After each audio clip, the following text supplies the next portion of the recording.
assalamu alaikum bandiraɓe halpular on calminama way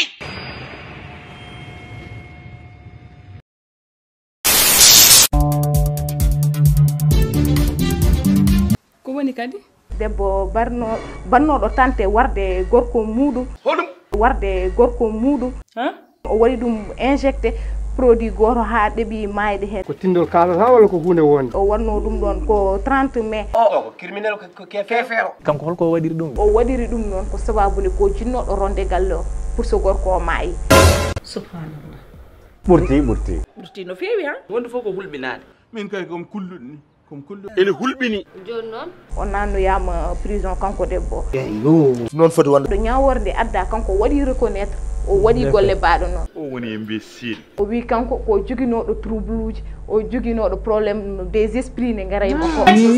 ko haali ko wona gonga oko jaaso mo foti nanguede kaddi gurdam makko non ko ɓalejo reedo ha hol intérêt mo dañata e warde joom galle makko en cari namdade ko jinnoɗo ronde galle o est ce que ɗum ne jari jareg aduna holko jari haydara aduna ko rewi ɗo tan ɓenni wallahi goram yimɓe aussi yo mbaɗ attention yo yimɓe ɓe dutto e Allah billahi wallahi si yimɓe mbaylaki kuccide Allah dutte Allah to fayi ɗo moƴƴani ani yimɓe kolake Allah ɗum woni haala ka ɓeer kon ɓawlu kurum yiyama ɗo hay yimɓe ɗiɗo taw ko nawlirɓe joom galle mumen sanko goto waɗa falsifié kayitaji yo tan ɗum ɗo walla liggo goto gam wiide kañum yo ɓuurko dañde ko heewi walla kañum yo jooɗo e hunde nde foof min de gandalam gasi hen quoi tawi ɓe kulani Allah mon gandu Allah kam ɗo wonno ɗon woni ko woni kadi en garat tan e jeeya kewɗo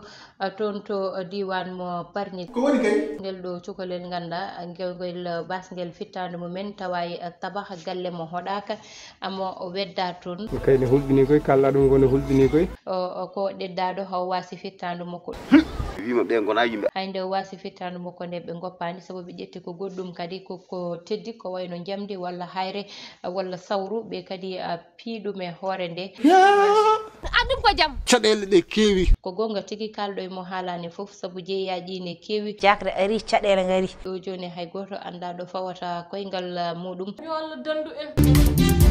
warɓe mo ɓe noon wonɓe ganduɗa an pawama juuɗe voilà wallahi ma feeñ Allah goto mo wadduno junggo e fandu o ko on tigui haali inde baɗɗo o ha baɗɗo o wawi nangue fawede junggo ko Allah wawi ko won bawɗi ayno e hawnade ko ɓuuri hen hawnade woni holno neɗɗo gonduɗo e hakkille muɗum ƴewata cukalel ngel ganduɗa ala no foti walla duuɓi mum yahani hay nokku warda ɗum hay kam saabu cukalel tokosel hande mbadda yummum walla mbadda e bamum walla wonko joganiɗa yummum walla wonko yummum joganima walla wonko wanma mbiya joftotomi koye cukalel ngel ko wonde kon ha ɓurti ɗum ko wasi jogade hakkille goɗɗum ala hen ko way noon ne foti ummade ɗo e nder leydi meɗen yo ɗum gas yo ɗum nattu yo yimɓe ɓe gartir haqqillaji mumen mo jiiɗa fof ɓen ngel ne fasa ene ko ɗum aɗen yaadi yo yimɓe ɓe dutto e Allah surtout ɗum ɗon saabu won gueɗe neɗɗo ne waɗa ɗum kanko e hangaɓe kamɓe poti